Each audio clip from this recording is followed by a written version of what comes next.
Welcome to In the Arena of Success. This podcast is where courage meets opportunity.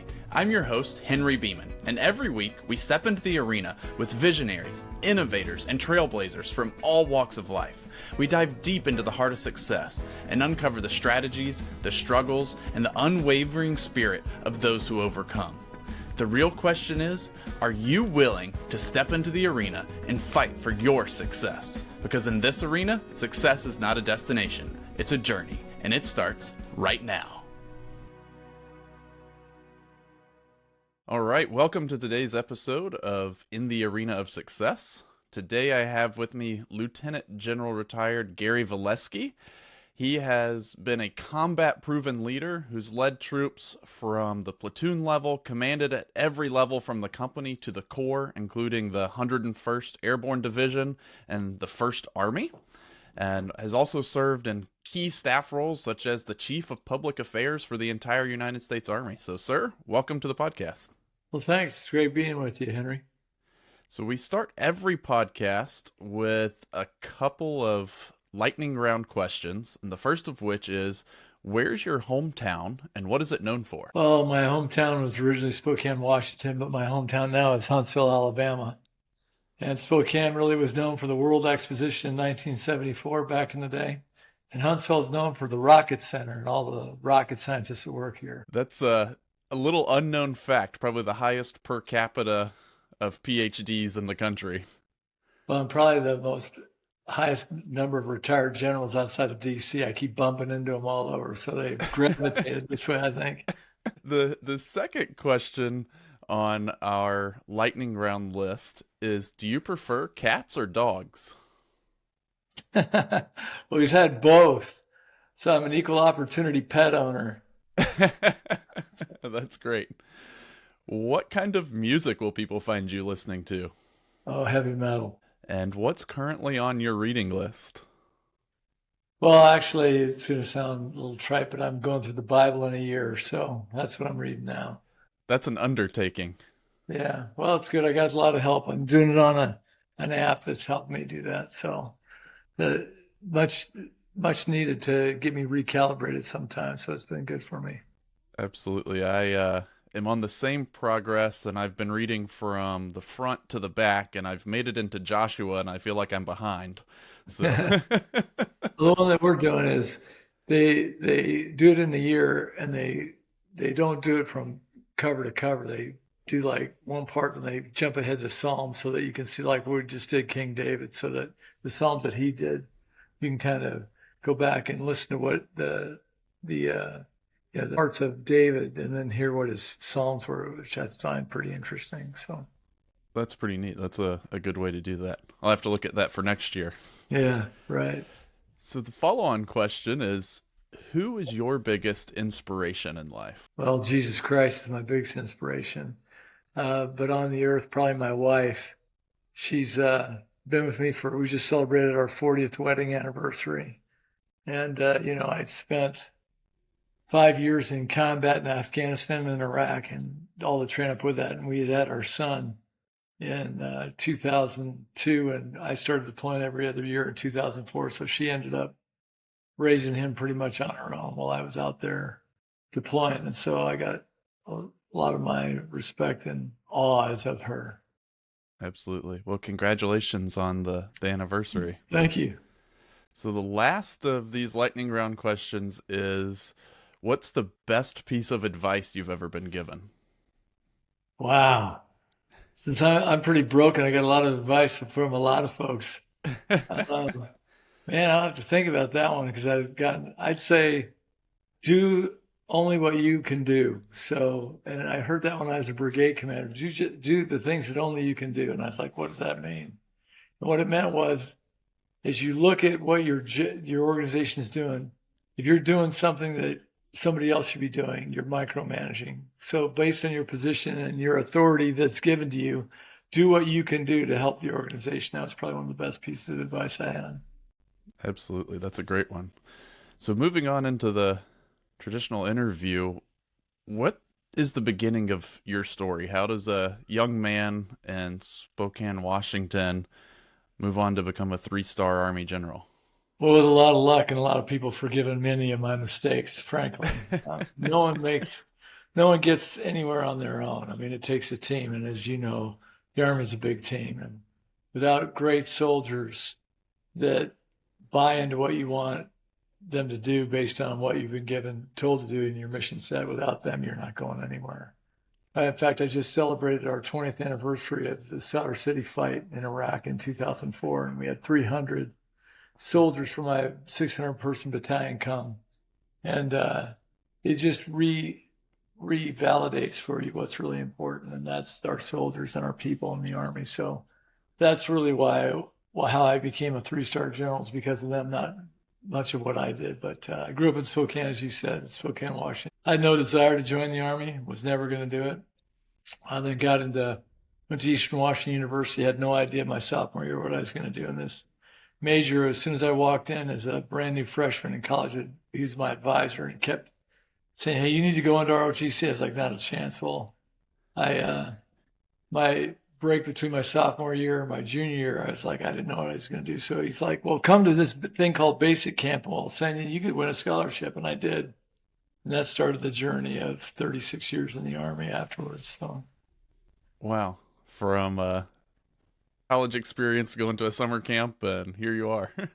yeah, here I am. Yeah. But, and I'll tell you, hopefully, I just impacted some people and made them better. The reunion revalidated the importance of our people, and that they're the ones that get you to where you are, not doing anything yourself. And so, I wouldn't change 1 minute of my time in the Army. Even the bad times built resiliency, and we got closer because of the tough times and the struggles we did to get through them. And so probably the most beneficial time of my life has been in the Army. You talk about, learning things and growing even from a very early stage. What were some of the formative experiences that you had as a young platoon leader or company commander right out of college that were instrumental in your future success? Yeah, well, I think, when I went to, my first unit at Fort Knox, Kentucky, then I went to the Ranger Regiment after that as lieutenant. And just to see the empowerment that they gave their soldiers, their Rangers, and the leaders. I mean, I remember as a lieutenant jumping into Honduras and them saying, "Okay, hey, this is going to be, you're going to do squad live fire. So jump in the jungle, go to this patrol base, establish it, and then move the next morning 12 miles and hit this one, do this mission, and then move 12." And we lived in the jungle for 2 weeks by ourselves as a lieutenant with a platoon. The empowerment that we had. Yeah, I mean, would we do that today? I'm not sure, because of all of the challenges that we have. But, that just made me feel like I was a trusted member of the organization, and that people believed that they had the right leaders to do it, and they trusted us. And I never forgot that. And so as I went through the Army and my career, I tried to empower people to the limit of their abilities. And I think what that did is it built a level of trust in them and in the people I worked with, that they believed I trusted them, and they wouldn't just do what they were told. I think that they would take initiative because they believed in the organization and believed in our leadership styles. How do you do that? How do you determine, especially as you go more and more senior up the chain of command, where you can decentralize and empower, and where do you have to hold tight command and control? Yeah, that's a good question. I'd say part of it is that formative lesson you asked me about, do only what you can do. I mean, the higher you get, the harder it is to change an organization. I mean, as a lieutenant, you go up to your lead squad leader, say, "Take a right." In 2 seconds, he's taking a right. As a corps commander in First Corps, you tell somebody to turn right. By the time it goes down through every layer, 6 months later, you're wondering why you're only gone 45 degrees and not 90, because organizations are big, and there's a lot of second, third order effects that changes cause. And so you have to be cognizant of that. But, you have to evaluate your leaders. And so, every new leader I had, I do a check ride with them. We do PT in the morning, we go on a run, and we just talk. And give me a great advantage to be able to tell them how I thought the organization was, get their inputs on why they came, what they thought about the organization, but really tell them their expectations. And then you give them pieces of responsibility, and the more they can handle, the more you give them. The less they can handle, the less you give them. And so I'd spend a lot of my time focused on folks that were not as capable and gave free rein to the folks I knew was capable. That's part of that building a trust in the culture of your organization. And so, and then, at times you just had to replace people because not that they weren't bad people, they just were outside their limits of their potential. And so you had to put people in because at the end of the day, the people you're talking about are your soldiers and their lives depend on the decisions we make. And so you want the best team you can making those decisions. Absolutely. And it sounds like a key element of what you're talking about there is getting to know your people. And that's Okay. important no matter what organization you're in. If you're in a civilian organization or a military organization, spending that time on a morning run and just having a conversation with somebody goes a long way. Well, it's interesting because this email and texting generation that we have, it's I hate texting, I hate email. I'd rather do things. At least I can see over our platform here, because even this is not real presence, but it's better than the text or the social media piece. But I think the more you can personally relate and talk to people, the more they can get a sense of what you really mean. I mean, how many times have I sent an email out and it was taken away a way I didn't intend because of the words I used or whatever. So I'm a guy that says pick up the phone and talk to somebody person to person versus just sending them an email or a text. It's so easy in digital communication to convey the wrong message or to not be received in the way that you intended it to be received.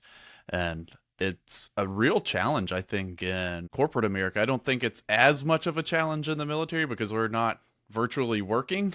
Those soldiers are showing up in person, but in the teleworking space in corporate America, I just read a Gallup poll that said disengaged employees are costing industry globally $8.8 trillion a year.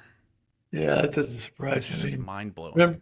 Remember after COVID, the Army was having guys working from home, and they said they were still as efficient, as effective. And then what, 2 years later, we're bringing everybody back to offices because I think it's, you can have great leaders, but they still need to have guidance given to them, and personal face-to-face guidance is much more effective. If you try to talk to people individually, there's a better level of understanding. And so it doesn't surprise me that corporate America is that way. And I think that as I have friends that are remote, that are leaders, it's amazing to me that they can get much accomplished just through their sheer efforts of willpower. But then again, do you really know your people or what they're capable of in the realm of just teleworking or going on a teleconference once a week? I mean, does that really help you know your people? Absolutely. And speaking of COVID and those demands, I was in company command at the time as commander of Bravo Company at Martin Army Community Hospital. And we had the entire basic trainee pipeline coming into now Fort Moore. And my team was doing 14,000 COVID swabs a week to keep the basic trainee pipeline open. And I remember early on in the pandemic, I put my mask on and was out on the front lines with my guys saying, hey, welcome to work today. How can I help you? And I'm not going to sit virtually in some office off-site at home while my folks are out here facing the battle. It's a different battle space. But it was a really interesting time, and I learned a lot during that time and kind of developed a leadership philosophy of, as a commander, as a leader, you're the spot where the chaos has to stop because all the troubles and all the things can be swirling up above you and getting mixed messages and signals, but you're kind of that last line of defense for your folks underneath you. So what are some of the ways as you moved up the chain of command that you were able to be the chaos stopper, if you will, and protecting your troops' time to, as you said, be able to give them free reign? Yeah, well, lead by example is an easy phrase to say, harder to do. Presence matters. And that's what we were just kind of talking about. Leaders can't lead from behind a desk. And so the best compliment I ever got, we were as a battalion commander in Iraq, and we were in Sadr City, and we shared a base with another battalion. And my commander was eating lunch in my dining facility, and he called me and said, "Look, I just need to tell you this." He goes, "I came in, we were eating your DFAC. Nobody, you guys, I went behind some of your soldiers that didn't know I was there. I heard them talking about you to one of the guys in the other battalion, and they said, how much does your boss go out? Does your commander go out in the box with you?" And they said, "Our commander goes out every single night with us." And the other guys were like, "Well, our guy never goes out in the combat with us." Well, that was the best compliment I ever got. Somebody saying the soldiers recognized that you were not going to put them in a position you wouldn't personally go. So when you're out there on the front lines of COVID, can you imagine, you tell guys go out there, but you're not going to go? But I'm How not can you going to be a go. leader? It just doesn't make sense to me that people can do that. But it's hard, and you know, it's not for everybody. Leadership's not for everybody, and that's the other piece is you empower people to the level of their abilities, right? And some guys they just can't do it. They're not bad people. So what do? It's part of that talent management. What role can this person play that they can contribute versus the one that I currently have them in? And that's part of the tough thing about being a leader as well. It's not just going out there saying rah rah. It's also managing that organization to get the most out of it to take care of the people that work with you. Right. And I think oftentimes people get the misconception that taking care of people means going easy on them. And that couldn't be further from the truth. Well, it's based on your profession. I mean, what do we say? You have to train to be miserable sometimes. That's Because right. I remember I was at JRTC at Fort Polk, whatever it's called now. I was in the Ranger Regiment and I was Battalion S3. And a hurricane came through and we got 5 inches of rain in 5 hours in the box. And a lot of our Rangers were new. They had never been in weather like that. And there was a lot of puppy dog whining going on when there was 5 inches coming down. But we got through it. But it was an anchor point that anytime anything bad happened, they all could go, "Hey, this isn't as bad as that last time we were at JRTC. We had 5 inches of rain and then 10 inches of rain, and then we were swimming." It got the story got exaggerated more and more. But it was key because they fought through together a level of adversity, and they use that as that anchor point to say this isn't that bad. So sometimes training me to be miserable is good to help build resilience in the organization. Now, I'm not saying go out and just abuse your people, but you got to let them train in the environment and work in the environment. Because when adversity hits, you don't want to be trying to coach mentor and tell people, "Oh, it's okay." You got to expect them to power through it and go for the mission. Right. When it's the real world mission and adversity hits, that's not the time to learn how to get comfortable being uncomfortable. You've got to learn Roger, it before that. Roger that. So, was there a time in your career when you kind of hit a wall or faced a big challenge that you weren't sure that you were going to be able to overcome? Oh yeah, I was a brigade commander in Mosul, Iraq, and we deployed. Had been there 2 weeks, and one of my battalion commanders got killed by a suicide VBID, and he was not just the main effort battalion commander, but he was the first personal friend I lost in combat. Mm. And I was in the box in the city, and I heard that his vehicle had been hit. And I went back to the aid station and saw, as soon as I walked in, I knew he hadn't survived. None of his crew did. They all got hit and killed. And that one hit me pretty hard, really hard. Um, and my chaplain came in and said, "Hey, how are you doing?" And I was not going to talk to him. I was like, "I'm fine. Just I'm good," And he knew I wasn't. And I thought I could just power through it by doing work and getting busy, and that wasn't working. And because that great chaplain kept pestering me, finally I was like, "Okay, here's what's bothering me," and he helped me get through it. And that's why I'd say, you're on an island only if you put yourself on an island. There's an entire network and team, regardless of what profession you have, that's out there to help. And as I speak to veterans now, tell them that network's out there. Because without that great chaplain, I'm not sure where I would have been. Because he took me from a real bad place, and we were able to continue. I think that's really important is who is there to surround yourself with. I think there's a lot of focus on folks trying to figure out how I'm going to do something or why I'm going to go do it.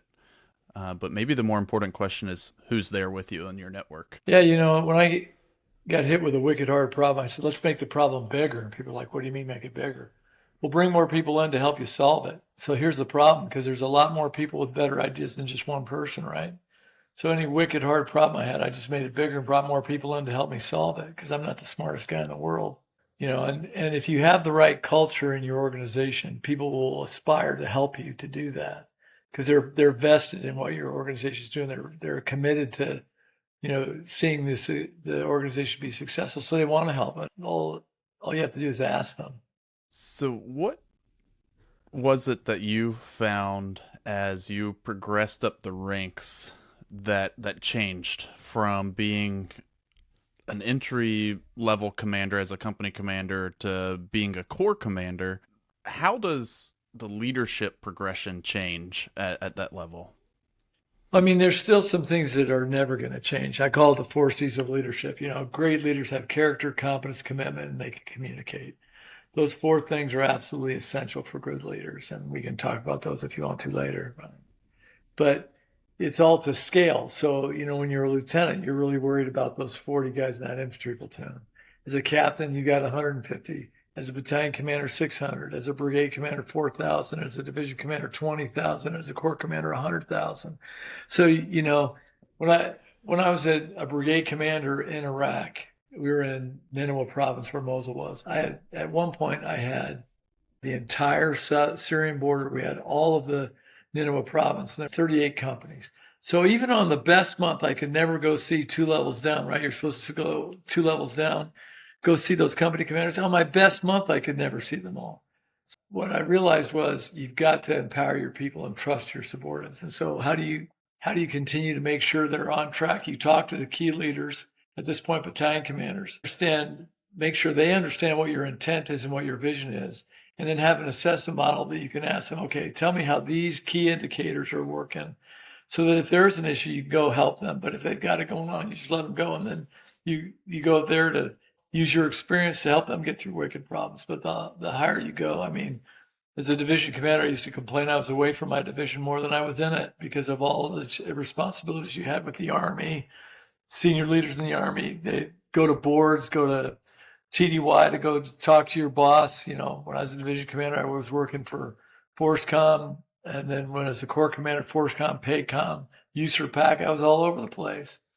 So you really have to have a clear intent, clear vision, and give clear guidance and trust your subordinates to execute it. And then have a mechanism that's going to enable you to check when you need to. So what you're talking there with a mechanism to check if you need to, what that brings up for me is deciphering between urgency and importance. Sure. And if you're saying, hey, I'm going to check on these things, you're identifying them as being important. And there's going to be the 1,000 other myriad tasks that pop up that seem urgent, but may not necessarily have that importance. How would you decipher through and determine what are those key elements going to be that are important for your organization? Well, you have to establish priorities, right? And, your priorities are based on what are mission essential for you to accomplish what you need to do. And then within those priorities, I always had must do, have to do's, like to do's. That's how I break them down. So the must do's are things I must do. The have to do's are things that need to get done, but I might not necessarily have to be the one to get them done. And then like to do's are, hey, if everything's off my plate, I can go do these. And you have to be ruthless about the must to do's, because that's about doing only what you can do, right? And then the have to do's, those are the ones that hopefully the majority you can empower your people to execute, and then have them report back to you how it went, because sometimes those have to do's all of a sudden, because of the criticality, come to be must to do's, and you have to reprioritize. But the best leaders I worked for were guys that were great at prioritizing and establishing clear priorities for their subordinate leaders to say, okay, I understand this. Rule number 1, do what the boss tells you. That was my rule number 1, and I followed that one. So the boss told me to do that, it went immediately to my number 1 priority.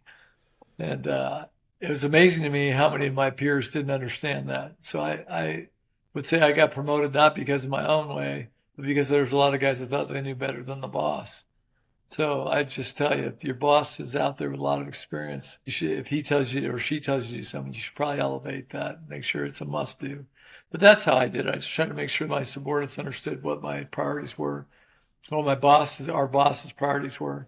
and then racked and stacked them in order of precedence of who had to do what to accomplish them and what the feedback mechanism was to report on the success or failure of getting those priorities accomplished. I've seen in my experience and consulting and working with other organizations that seems to be a challenge across the board is sorting through, well, I get email and it dings on my computer and pops up, and now I'm pulled from the middle of something I was working on to, oh, I'm going to answer that email, which is on a completely different subject. And we get confused as people by the things that seem urgent because somebody sent a request in an email. But meanwhile, I was working on that priority task for the boss, and now I diverted my attention from that to answer this email. And so it only took 5 minutes, but that happens 30 times throughout the day. And we've confused urgency with importance. Right. And you have to be ruthless and your focus on your priorities. I mean, and part of the priorities is you just can't tell your figure, here's a priority. You got to give them some guidance that enables them to, visualize, describe, direct, lead, and assess, right? That's what we do as leaders.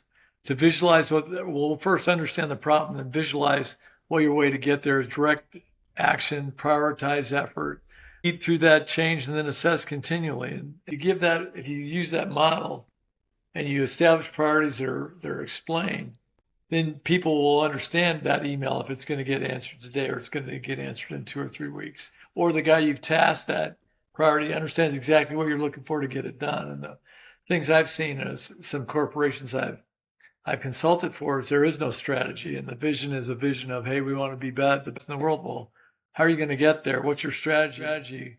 When I went to do the Ebola response for DOD in Liberia, the guy that was the combatant commander was a great friend of mine. Awesome. And I went to talk to him and I said, hey, boss, what's the end state for this? And he goes, I don't know what the end state is, Volesky, because we've got told get there in 30 days. We'll figure it out. He goes, well, I will tell you one thing. If you screw this up, I'll kill you. That's pretty good guidance from the boss. What it led me to realize was, hey, we got to help our boss. I talked to the president of the United States twice in my life, both times during that deployment.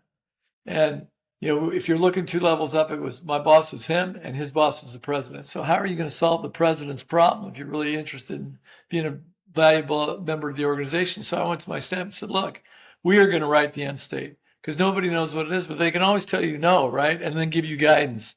So in the lack of guidance, throw something up there to help your boss, because your boss is a pretty busy person and they got a lot, as you said, they got a lot of distractors. So quality people in organizations are those that understand what their boss and their boss's boss is going through, and they want to help. And so they offer recommendations versus problems. And I think that the best folks I had working for me were the guys that understood that and could execute. That's really good advice that anybody can implement in their life immediately, no matter where they work. And one of the things that you had brought up and talked about, hey, the boss said do this, let's go figure it out.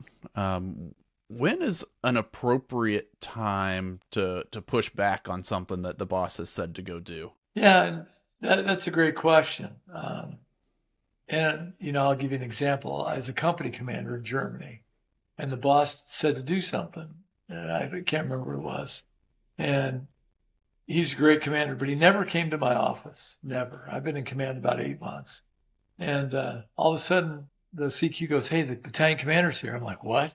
So he comes in and he just sat on the chair and didn't say a word. And I'm like, sir? He goes, I'm a little upset here, Gary. I was like, what happened? He goes, I told you to do something and you didn't do it. I go, I didn't realize it was that important. He goes, it is important. I said, I'll do it today. So rarely have I had a boss that said, do this and not talk to me about it. The time to understand is when he gives you that task or she gives you that task to say, okay, let me understand, where does this fit in the rest of the priorities? I learned this from later in life from a major who was given a guy I worked with a ton of stuff. And he said, okay, I've got 20 priorities that are number one. Which is the number one priority? And the major was like, come up to my office. We need to get through this. So, we'll work this together. So it's not necessarily pushing back because, you don't know what your boss is going through. You're not aware of all of the different inputs he or she's getting, all the people that are telling him or her what to do. But the majority of bosses I've worked for would would encourage us to go and say, okay, if you don't understand what I'm telling you, you don't understand the importance, just ask me, because it'll save you time in the long run, right? If you go walk away and go, yep, I got it, and you don't, I'm going to spend a lot more time than the 3 minutes it would have taken to fully ensure you understand it. Later, it's going to take an hour. I'm going to waste all this time and all that energy and all the action we could have achieved if you just walk out going, yeah, I got it, when you really don't understand. So if the boss tells you something and you is it an understanding? Has he told you something illegal, immoral, unethical? Some of the things I've been told, I thought that raised that, and then he's like, that's not what I said. This is what I said. Okay. So don't be afraid to ask your boss questions to clarify their intent.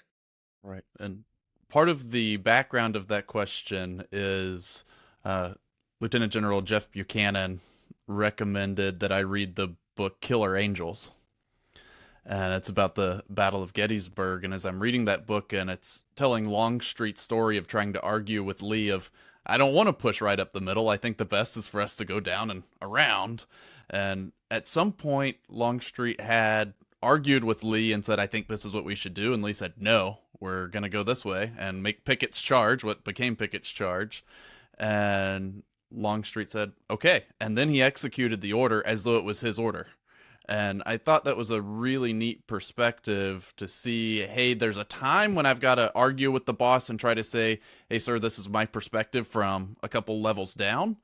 And then at some point you have to say, okay, the boss has made a directive and it's time to row and it's time to go in that direction.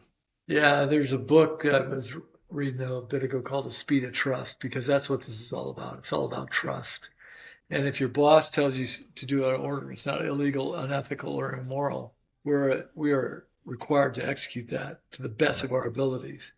And the best leaders are not the guys saying, well, we got told to do this, so we got to do it. That's not the right way. It's got to be coming from you, because that organization doesn't look at the battalion commanders making that decision. They look at you, whether it's yours or not. So if you're not executing it with every bit of vigor that you can, then you're letting your unit down or your organization down. And the worst leaders I've seen are the ones that blame somebody else for their decisions they have to execute. And the funny part is, if you're blaming a decision on somebody else, your soldiers aren't, or your subordinates aren't going to be as passionate about getting it done. I mean, they're not going to be as focused or bought in if you're not bought in. And so I think Longstreet's example is exactly right. When you salute the flag, say, yes, sir, it's your decision as soon as you walk out that door. And, when I talk to my command sergeant majors at every level, I said, hey, if there's a decision you don't agree with, you come in and you close the door, you got that authority and that right anytime. But the second the decision's made, you walk out of the door, it's our decision. It's not mine, nor is it yours. It's our decision. No, that's a great point. And that's one of those challenges of leadership. But one of the great things about the American military that's different from any other is that NCO Corps. And so how did you find that relationship as you progressed through the chain of command with your senior enlisted advisors? Yeah, well, when I came in the Army in 1984, we were still suffering from Vietnam. And so the first unit I had, these not the best NCOs, some, islands of excellence, but really because the NCO professionalization, the NCO Corps was just as fully going. But then I had the opportunity to go to the Ranger Regiment, where the best NCOs I'd ever seen. Of course, 2 units, not too difficult. But that's where I learned about, when my platoon sergeants came up to me and said, hey, Lieutenant, I can do this. I am a sergeant first class. I've been in the Army a little longer than you, and I can do this. It kind of makes you go, oh, okay, great. Go ahead, do it. And they did it. So I got told early on the importance of that. But, with my senior enlisted advisor, I bring them in and we'd sit down and talk about, hey, this is my vision for the organization. So here's where I believe we need to go based on what we've been told to do in the upcoming 2 or 3 years of the mission set we're going to get now in combat. With this, you're going to go to Iraq going every other year, and you kind of knew where you're going to go. So it was a little easier. I'll tell you, when I got to be a corps commander and we weren't going to combat, and we had to go to the Pacific and work with the South Koreans, the Japanese, the Thai, all of it. I mean, that was a little bit more challenging, but those senior enlisted advisors, they bring such a wealth of experience. They can give you a better feel of a heartbeat of your organization than anybody else. I mean, they can talk to soldiers that you can't talk to. Soldiers aren't going to talk to a general the way they're going to talk to a non-commissioned officer. And those little sensors of non-commissioned officers can tell you more about your unit than you think. And my son is in the Army now, and boy, I'll tell you the stuff he tells me. I'm like, really? I wish I'd have been in the Army when you were in the Army, because I'd had even more awareness of what's going on from their perspective. And as you look at it, the leader's got to make a determination. That's from that perspective, because they don't know all the information either. I mean, you've heard those idiots up at platoon level, those idiots at battalion. What are they thinking?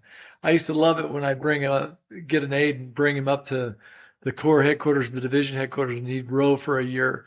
And he'd go, man, I never understood why you made these decisions. Now I understand. I'm like, great, go down and tell all these guys that are throwing stones up at the division headquarters that we really do have their best interests at heart, even though it might not sound like that. So you don't know where you're at until you have to stand in line and get served out of the same soup kitchen that everyone else is up there is getting served at. You know what I mean? Absolutely, absolutely. And that's something that's a great point for any leader in any organization, whether you're in the military or in a civilian organization and a corporation, is who are your sensors and how are you getting feedback so that you're not isolated in a bubble. So often folks tell the boss what he wants to hear, not necessarily what he or she needs to hear. And you have to be intentional about building in feedback mechanisms. So what's something that you use to implement that?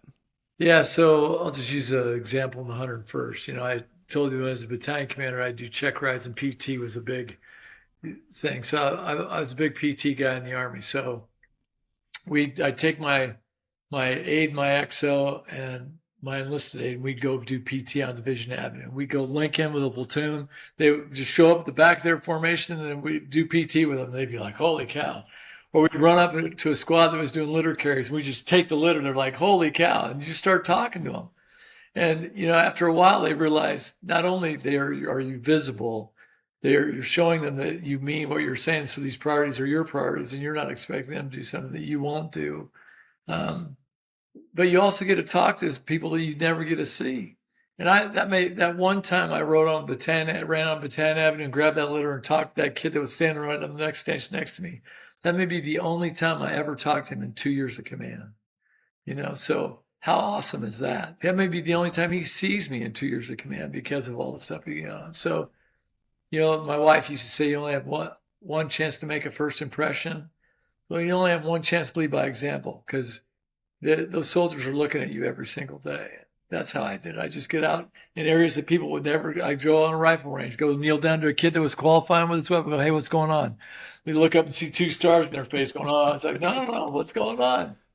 But be visible, be present. That was the best thing. And in organizations, when the boss goes to the break room or goes into the lounge and just sits down and talks to people for 10 minutes, that does more for that organization than the boss knows. Wow, that's powerful. So as we kind of wrap things up here, I wanted to circle back to your 4 C's of leadership, because I think that's a great way to kind of segue. What inspired you to develop those 4 C's, and how can folks execute those? Well, I mean, the 4 C's are really not something I developed. I just packaged it because in my mind, the best leaders epitomize these 4 qualities of leadership, character, doing the right thing when no one's looking, honesty, integrity, because that's the foundation of trust.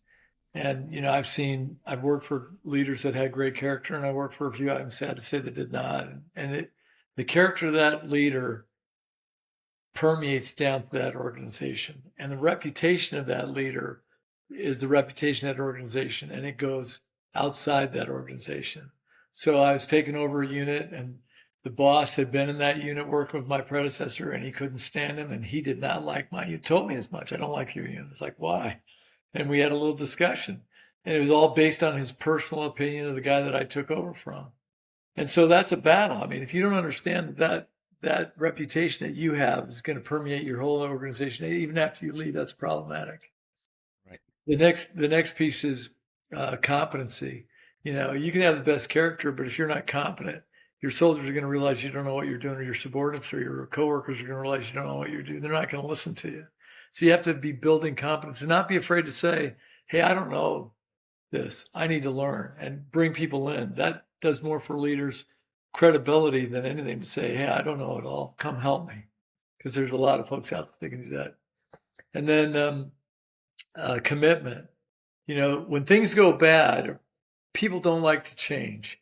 Leaders have to be the driving force of change. When things start going crazy, that leader has to be committed to the process, and then understand if the process isn't working, to not be afraid to change it, and then refocus, recalibrate, and get back on it. But if leaders aren't committed to the process, a little bit of wind to change in the middle of the goal will get tanked. Then finally, great leaders got to communicate.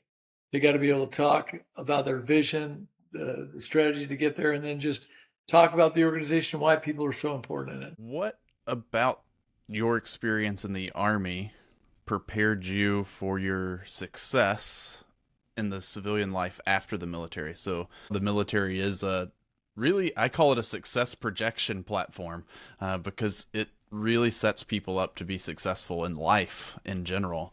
So what are some of your takeaways from your service that have empowered you to be successful? Well, I'll just tell you from what I hear as I've gone out, and my son's going to ETS here next year. And so we've had a lot of discussions about, what he's done in the military and what's going to translate into future employment. And, everywhere I go, leaders of organizations are saying, we want somebody that'll show up to work on time, is drug-free, can take responsibility, has some leadership skills, and if they have a security clearance, that's great. Well, you know what? Everybody coming out of the Army, pretty much, if they've been successful in their enlistment, whether they serve 4 years or 30 years, they probably got a lot of the leadership experience based on the level they've been in. They're responsible. They show up to work on time. They're drug-free, and they can be trusted to keep secrets. And people go, well, that's pretty easy. Not in today's day and age. Look out there. I mean, it's amazing to me. And because most people join the Army not to make money. If you join the Army to make money, that's not the right reason, because you can make a lot more money on the outside than you can. So people join it to serve something bigger than themselves. And that's what leaders and organizations want, is someone who's going to be loyal and committed to the organization. So I tell anybody, it doesn't matter if you're an infantryman like me, if you're an aviator, sustainer, an engineer, it doesn't matter. Those qualities that every employer is looking for to scale. So if somebody calls and says, well, I want you to be a CEO of this organization, well, that's because I got 36 years in the Army in there. I should understand how to lead big organizations. But if you've only been in 4 years, to scale, they're going to want to empower you with the same responsibilities that they were looking for that you had in the Army. So I tell anybody, join the Army. You're going to have experience. You're going to have great leadership qualities that a lot of people are going to be looking for. So don't count yourself short just because you've been in the Army. You should be proud of your service, because I'm proud of them. Absolutely. I really enjoyed the conversation, and thanks for coming on today. Well, thanks. And thanks for what you do every day to help, put that spotlight on people and their service and why it's important to serve. So thanks for what you do, Henry. Absolutely. Yes, sir. I think it's important to tell the stories. Thanks again, big guy. Yes, sir. Thank you. Did you like what you heard on today's podcast? If so, do me a quick favor and hit the like and subscribe button. That way you'll stay updated on all the new content that I publish. Also, visit me on social media, Facebook, LinkedIn, Instagram, YouTube, and tell me what you want to hear more about. I love to hear your comments. That way I can continue to produce content that you love and enjoy. You can also check out my website, henrybeeman.com.